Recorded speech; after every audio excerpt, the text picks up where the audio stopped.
هلا وحبايبي، شلونكم؟ ان شاء الله تكونون بخير. اليوم راح نسوي لكم اطيب كليشه، ان شاء الله تنال ورضاكم واعجابكم. اول شيء راح نبلش به هو راح نضيف الطحين مالتنا. هنا عندنا 3 كيلوات من الطحين نضيف.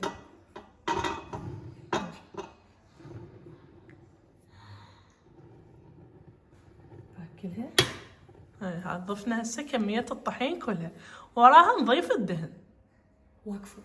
وهسه عندنا المطيبات. طبعا احنا نضيف بس هيل، كل كيلو طحين نضيف له ملعقه اكل هيل. هاي واحده، وهاي 2، وهاي 3، طبعا متروسات. هسه هنا راح نضيف طبعا السكر. الكل كيلو من الطحين نضيف ملعقه سكر، وعلى 3 كيلوات ضفنا ملعقه كبيره من الملح.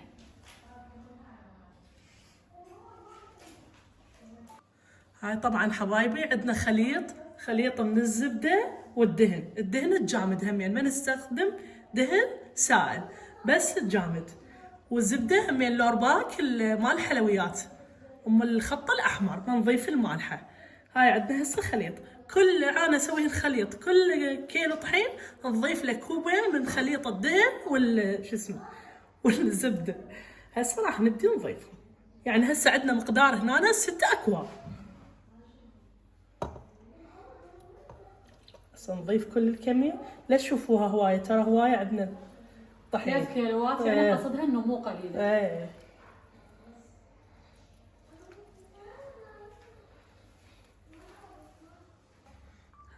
هسه راح نشغل ونخليها تنخلط خلطه من هاي الطبق.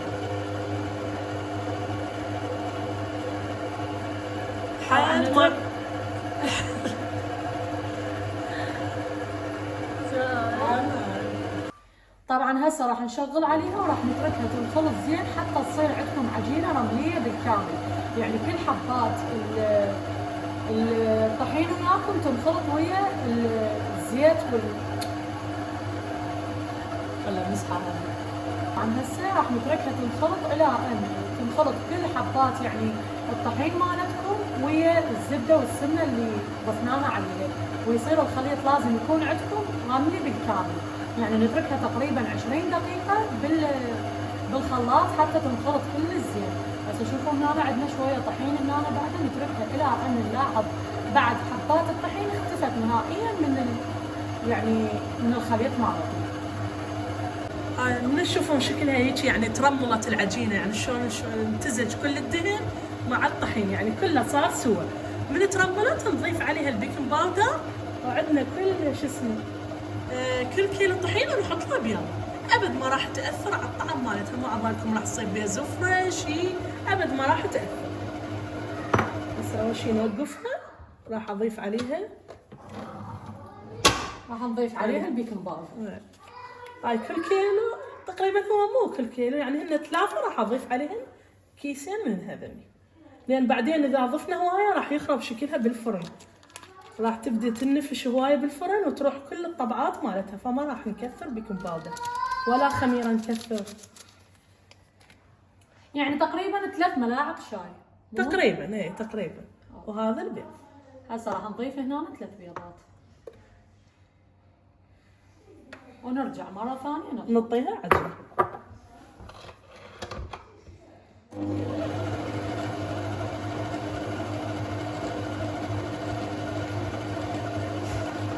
هسه أول ما صار عندنا هيك امتزج البيض كل الزين ويا الطحين مالتنا، راح نضيف عليه هنا كوب 3 أكواب من الحليب.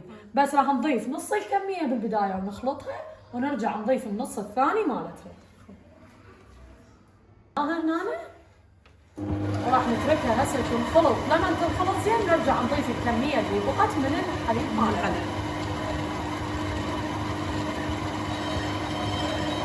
طبعا حبايبي احنا ضفنا على هذا طحيننا 3 اكواب. انتوا ترى الطحين من طحين يختلف، يعني شوفوا انتوا ايش قد ياخذ طحينكم سوائل ضيفوا له، يعني كوبين عادي 3. شوفوا انتوا طحينكم لحد ما تتماسك العجينه وتلم هيجي تمام عندكم صار. هسه انا راح اكمل النص الباقي.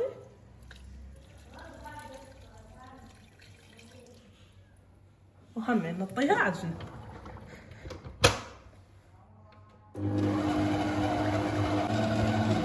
هسه حبايبي بعد ما صارت بهذا الشكل مثل ما تشوفون انلمت العجينه كلها عندنا وما بقى بيها اي يعني فصوص او اي شيء، يعني جهزت ويانا هسه العجينه. طبعا بالنسبه لوقت التخمير على حسب يعني الحراره يوم. انتم تشوفوها يعني اختمرت ونفشت، هي بعد نكتفي احنا نبدي نشتغل بيها، وهي اثناء الشغل هم بيها هم هي تختمر يعني تظل مستمره. هسه شوفوا حبايبي شلون لميناها هيجي، شوفوا شلون تصير عندكم، شوفوا العجينه شلون قوامها، شوفوا الجمال مالتها. هسه هاي صارت ويانا جاهزه 100%. هسه راح نغطيها وراح نتركها الى ان تتخمر نبدي نشتغل بيها. هاي هسه هنا بدينا نفلس بالتمر. طبعا عندنا 3 كيلوات تمر جايبين احنا، لان كميه الطحين كبيره عندنا. وتعرفون طبعا احنا العراقيين يحبون التمر اكثر من اي شيء ثاني، فلازم التمر عندنا يكون هواي. طبعا دائما نستعمل التمر هذا اللي يكون مكلبس، يعني ما نستعمل العجينه الجاهزه اللي تكون بلا نوى. اي ما نحبها. هاي تكون اطيب واطرى، يعني تعطيكم طراوه بالكليتشه مالتكم، ما تكون التمرايه جافه وحتى طعم ترى ما بيها. مو صحيح؟ لا ذيك العجوه اصلا ما بيها طعم. والله العظيم ما ادري شلون طعمها. صحيح. انا كنت مرتين استعملتها طبعا مرتين وما حبيتها. فرجعت مره ثانيه على هذا. وهي صحيح الطريقه تشوفوها اصعب بس اطيب. اطيب، النتيجه احسن. وطبعا هم نجيب هذا شو اسمه يعني المكبوس هذا الكيلوات اكو ينباع، يعني دائما نلقى بيه اعواد خشب ونلقى بيه وسخ وما ادري شنو، يعني مو نظيف. صحيح. التمر مو نظيف. صحيح، هو يكون بس سعره ارخص بس هذا يكون احسن. يكون اسعارهم ارخص، وحتى مرات يعني يكون مثل الخربان. مشكر احنا نقول عليه. خربان مرات ويخلوه يعني. خصوصا هسه الجو شويه احتار. فما يتحمل. فهذا اضمن شيء تستعملوه. وشوفوا نوعيه يعني انتم متعودين عليها، اكو هواي نوعيات يعني لزموها وشوفوها، يعني شويه تكون طريه. كل ما يكون التمر عندكم طري كل ما يعني النتيجه بالكليشه تكون احسن. ترى الكليشه مو بس عجينه، يعني الكليشه تمر، الحشوه مالتها لازم تكون، نوعيه التمر مالتكم، الروائح اللي تخلوها بالكليشه كلها تاثر، يعني هو شيء يعني يكمل شيء. مرتبط بشيء. صحيح. طبعا احنا اليوم قررنا نسوي الكليشه بلمه، لان تعرفون لمه الكليشه غير شكل. فقررت هنا راح اضيف ملعقه شوفوها كبيره من السمنه، طبعا نفس السمنه اللي ذوبناها على الكليشه مالتنا. هسه راح انتظرها تذوب وبعدها نبدي نسهل التمر بيها. هسه راح اضيف هنا كل الكميه مال التمر اللي فلسناه وياكم.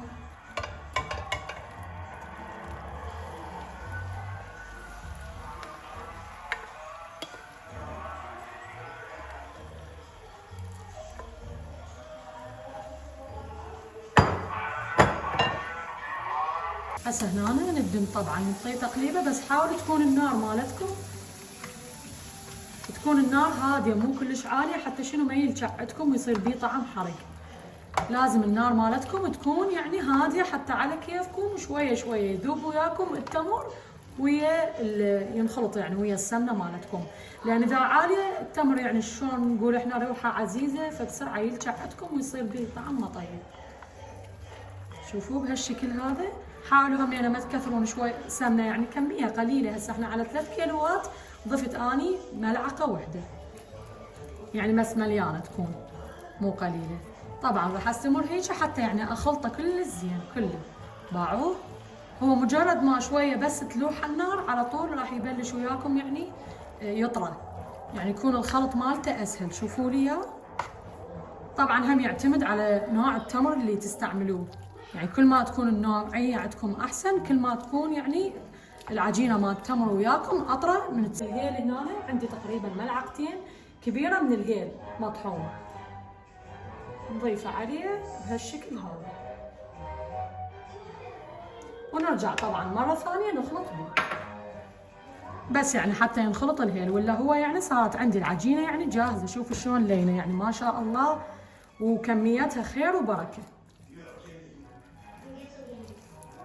شوف يعني بس اريد انه مجرد ينخلط عند الهيل تكون العجينة مال التمر مالتنا جاهزة ويانا.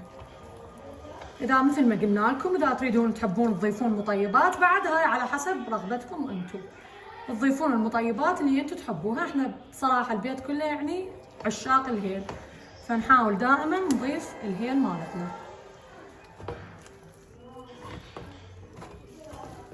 طبعا هي شوية يحتاج لها قوة. دهنا ايدينا دهنة بالسمنة شوية حتى ما يلزق التمر، وراح نبدي هسه نكور كل كمية التمر اللي عندنا. طبعا نسويها صغيرة هاي التمراية حتى ما تصير العجينة كبيرة، باعوا هيك حجمها تصير، باعوا حتى تصير عندنا الكليتة حلوة وصغيرونة كيوت تصير.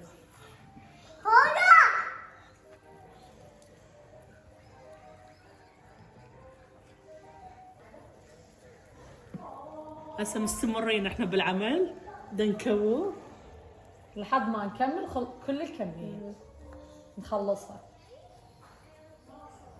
طبعا احنا حتى الحلقوم همين نكورها، نقسم الحلقوم على 2 ونكورها حتى يعني يسهل علينا نغلف مثل ما قلنا لكم. طبعا انا هاي صارت عندي شوية كبيرة. نقلل من نتورط بكليتشايات كبار. همينا ما نخلص نسلم من عندكم بالتعليقات. حبايب كتبوا لنا شنو رايكم بهيك نوع من الفيديوهات، يعني نستمر هيك يعني ننزل بعد فيديوهات سوا لو لا؟ اذا تحبون همينا ننزل لكم بعض شغلات يعني على حلويات للعيد مثلا. قولوا لنا شنو تريدون، كتبوا لنا بالتعليقات شنو تريدون بعد. وعجبتكم فيديوهاتنا اليوم سوا فيديونا لو لا؟ يعني نسوي بعد فيديو ثاني ثالث؟ كتبوا لنا همينا آراءكم، يعني تهمنا لأن بصراحة. ايوه.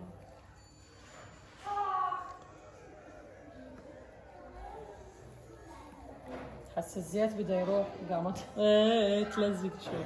يحتاج لنا شوية زيت حتى يسهل علينا الأمور.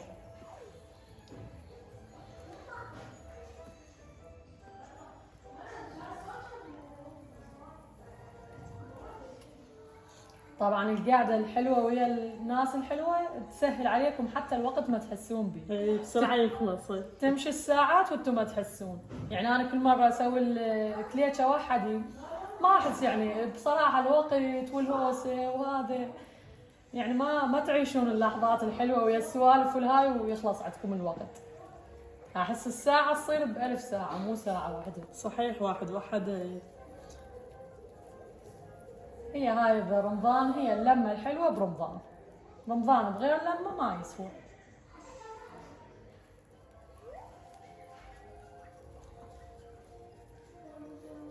طبعا حتى الفطور مو بس الكليتش والهاي، حتى الفطور والهاي باللمة الحلوة همين يصير لك واهس. وهاي حبايبي بعد ما خلصنا كل كمية التمر هيك صارت بهذا الشكل. هسه الدور نبدي نلفها. اول شي نسوي الحلقوم وبعدين نبدي نلف الكليتشة. شوفوا شلون صارت هاي قبل. هسه نحطها بالعجينة ونكورها. هسه انا حبايب طبعا بعد ما يعني كله كملنا الكميه مال التمر وهنا الكميه مال الحلقوم بنفس الشكل كورناها. هسه راح نبدي نلف ان شاء الله على خير وبركه. وهاي بعد ما اختمرت عندنا العجينه شوفوا شلون ارتفعت، باعوا شكلها شلون. صارت جاهزه. هاي باعوها. هسه راح نبدي نلف الكليتشة عندنا. هاي بعد ما اختمرت. يلا تعال. هاي بعد ما كورتها صارت بهذا الشكل. احنا نسويها العجينه شويه خفيفه حتى من تنفش بالفرن، وهنا هم تنفش شويه بالصينيه، فهي تصير حجمها كلش حلو طبيعي، فنتركها هيك شوي.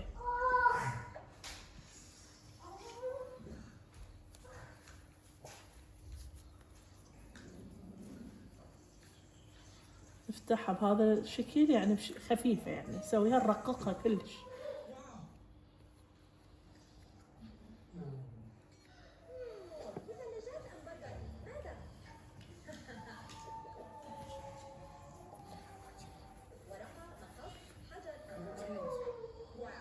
طبعا يعني ما شاء الله العجينه صايره تخبل والكميه همين تخبل.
راح نبدي ندهنهم هسه صفار بيضة. صفار، كل صفار بيضة نحط له ملعقة خل وملعقة فانيلا. فانيلا سائلة، فانيلا باودر، شنو عندكم نحطها. كل صفار بيضة. شوفوا انتوا الكمية ايش قد مسوين، شوفوا ايش قد تحتاج انه تدهنوها بيها، شوفوا ايش قد يكفيكم صفار بيض، بس تصير لمعتها تجنن، يعني ذهبية هسه تشوفوها من تخلص ان شاء الله. وابد ما تصير بيها زفره، يعني لا تخافون انه خاف يعني يكون بيها زفره او ابد شيء. ابد ما يبين. الخل يعني كله يوخر، يعني طعم ولون يصير يجنن، فيعني لا تخافون من عندها.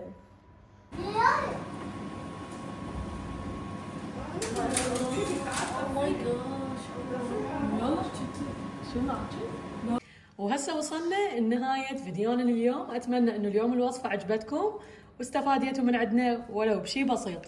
واتمنى حبايبي ما تنسونا من اللايك والشير وتشاركونا بين الأحباب، وإن شاء الله تنال إعجابكم الوصفة اليوم. وجربوها وكتبوا لنا شنو رأيكم بالتعليقات. اي والله شوفوا شنو الفيديو عجبكم، لا احنا سوا وبس. وهسه راح ننهي وياكم ومع السلامة.